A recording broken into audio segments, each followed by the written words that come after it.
Good morning mga kalodi. What's up? Hapon pala busy tayo. At may bagong update tayo sa ating munting manukan ito. Natapos na natin yung paglagay ng mga kawayan sa taas na pagkabitan ng ating net. Ayan. Napakahirap man pero kakayanin natin dahil wala tayong pangbayad sa panday. Yan. Sa help lang ng aking pamangkin. Yan.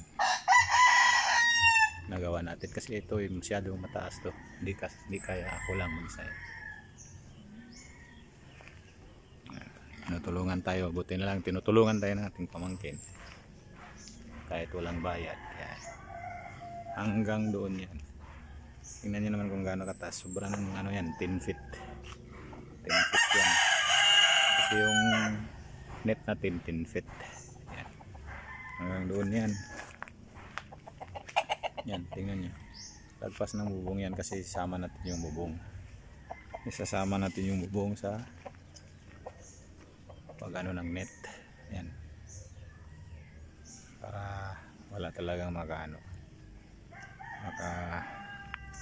pasok na mga hindi magandang mga predator ito mahirap ito sa baba kasi hindi tong yung pinagdugtog-dugtong mo lang hindi magaan lang naman yung net.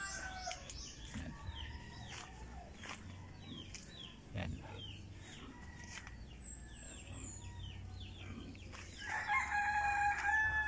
Tapos nito yung net na lang yung ikabit natin.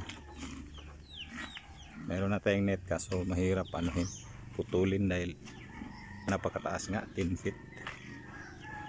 Hindi namin alam kung paano kagawan pa natin yung paraan para madiskartehan. Ito yung itsura niya yan. Hanggang doon yan sa may puno ng mangga. Ayan. Tapos dito. Ito yung bali pintuan niya. Yan. Kasi kailangan talagang may madaanan tayo. Hindi puro na lang net. Yan. May marami pang dito green-greenan.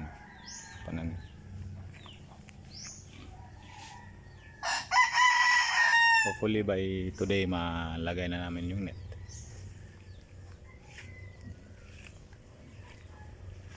Itong una natin natapos ito. Itong kubo. Para hindi naman mainitan yung mga alaga natin kung makapaglagay na tayo. Meron na tayong mga dito, mga native na manok. Pero hindi yan ang ko. Kasi marami namang native na manok dito yan. Bibenta namin yan. Bibenta namin yan. Kung sino yung gusto mabili dyan. Kasi maliliit. Ayaw namin ng maliliit na lugi sa pakain. So kung dito mo tingnan, malaki-laki talaga yung area. Ayan. May mga puno pa. Siguro pagka magkaroon ng maraming pera yan, future extension. Ayan. Diyan hanggang kung dito tayo kikita yan kabuuan. Yan. Yan lang. Hopefully by today or tomorrow ko na yan.